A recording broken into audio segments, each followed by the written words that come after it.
Oh, hey guys, it's Johnny Jidoka here. This video has multiple content trigger warnings for sexual abuse, the mention of pornography, and religious abuse.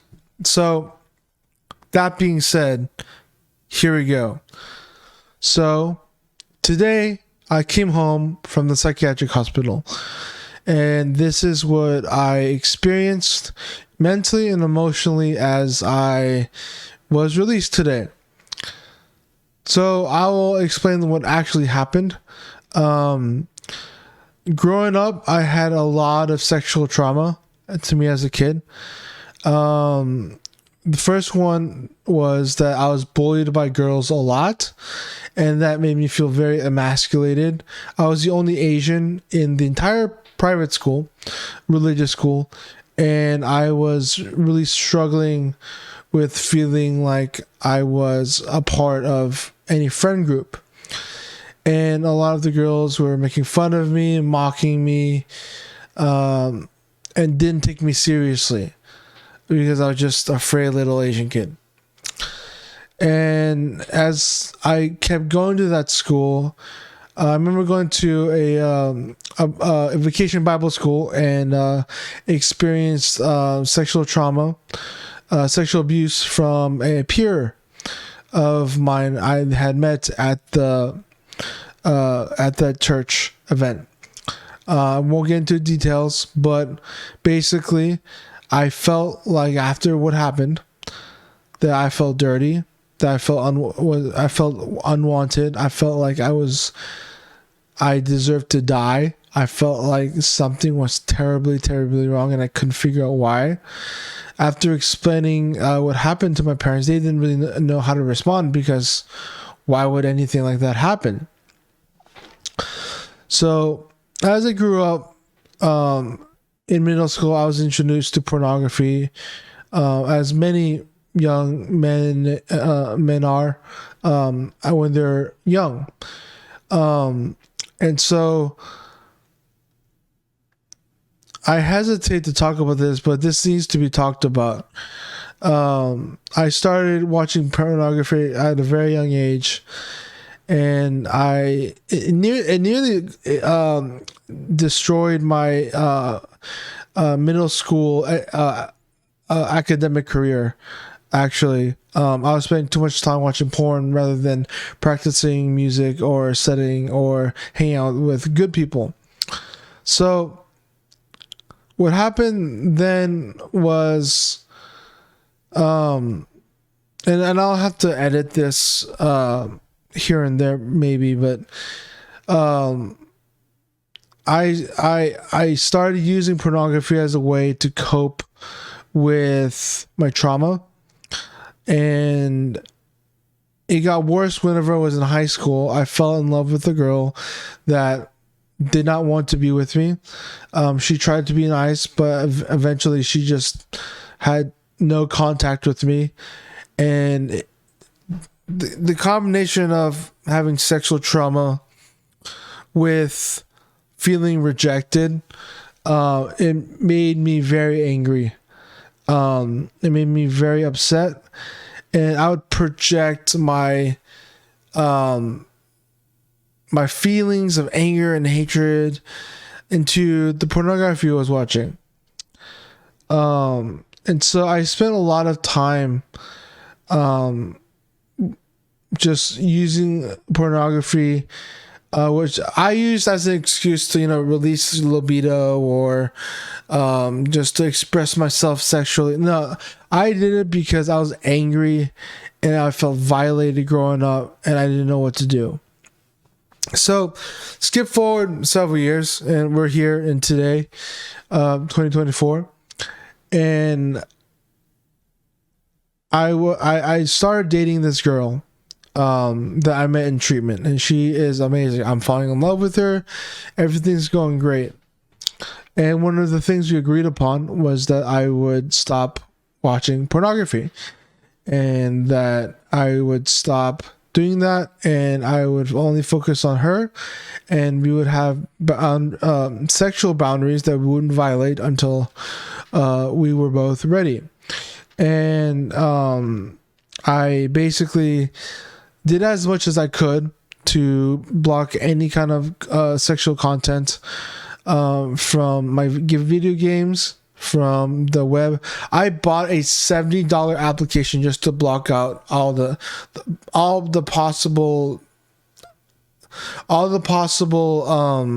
content that I could look at that was pornographic. But one of the things I was doing recently, I was not sleeping well, I was not eating well. I would hang out with my friends at the bar, but the problem with that is that people with mental illness need to have a good sleep schedule. And so what I was trying to do was just trying to stay up late. I was trying to just stay up late, hang out with my friends at the bar, have a good time. And I was, but then I would try to meter out my medication so I could stay up longer. But that was causing me to be even more unhinged and more stressed out and more sad. And I kept doing it because I just like, I think a lot of people who have bipolar can relate to this. They're addicted to the night. You know, they like being up at night, being creative and having fun and stuff. But as also people know with bipolar that that's not feasible. That's not that you can't do that forever, and that's gonna lead to a mental breakdown. So overall, it led me to freaking out over being triggered by my libido, and after engaging in pornography, I went to the hospital because I believed that I was going to kill myself.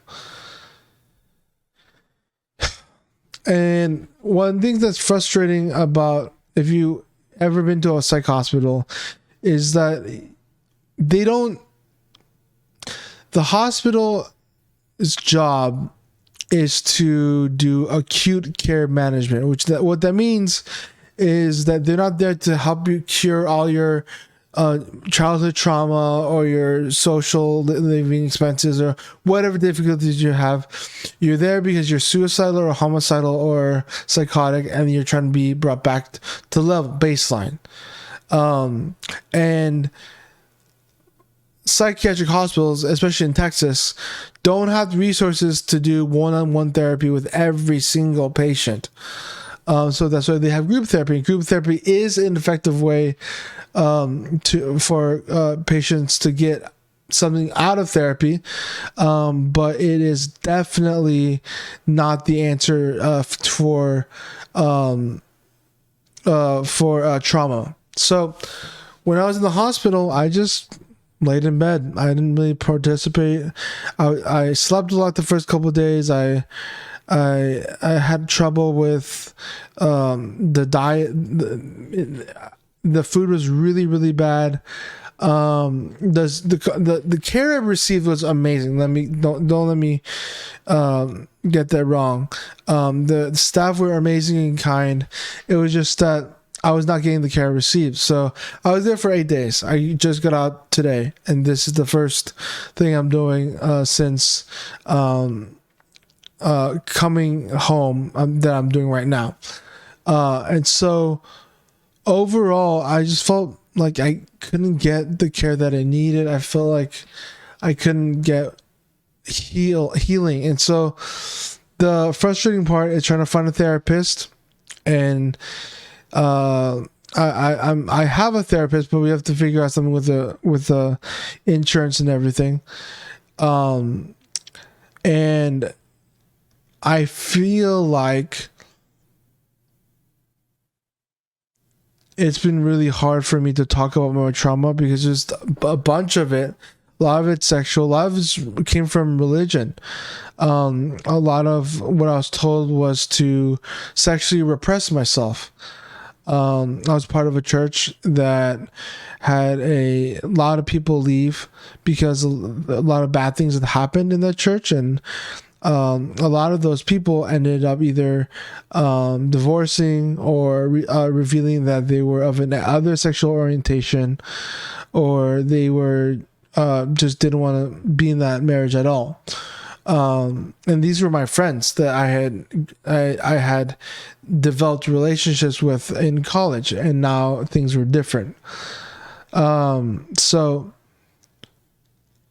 all this to say is that the only silver lining that has come out of this is my girlfriend. My girlfriend Courtney, she's been amazing to me. We met in treatment, which usually is not the best way to meet someone in treatment, to meet someone to date. But according to her doctor and the supervising therapist, they approved because I've been a patient under that doctor.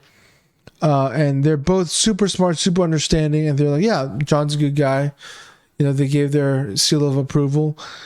And the last 2 months have just been absolutely amazing.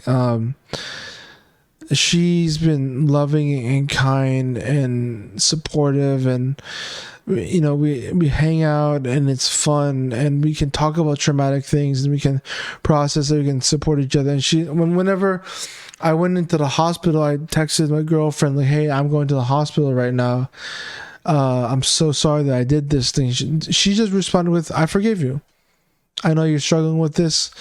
I know other people who struggle with this, and you're the one for me, and I'm not gonna let you go. And that just gave me hope, and gave me a sense of purpose, honestly, that I have this girlfriend that I probably never knew I needed, but now I have, and it's amazing. So she's been amazing. Courtney, if you're watching this, I love you. And so we've been together officially about a week or so, but we've been dating for a couple of months. But overall, it's going to take some work. It's going to take some time to really talk about my trauma with a therapist, figure out how to even get a therapist. But I'm excited to get through it. I was really scared to talk about the use of pornography and my sexual trauma, but if no one's going to talk about it, I'm going to talk about it because it needs to be talked about. Sexual trauma is huge, and there's so many different forms of it. Not just molestation, there's trafficking, there's religious sexual trauma. There's so many different ways people can be traumatized sexually, and I want to make the first step in my community by saying, hey, we need to talk about this. This is actually something we need to talk about. So if you made it this far, thank you for watching my content. We're almost at 800 subscribers, which is amazing. Thank you so much. But thank you so much for listening to me. And by doing this, you've allowed me to do my own type of therapy, which is just vent and talk to you guys and let you know how I'm doing. I'm grateful for y'all.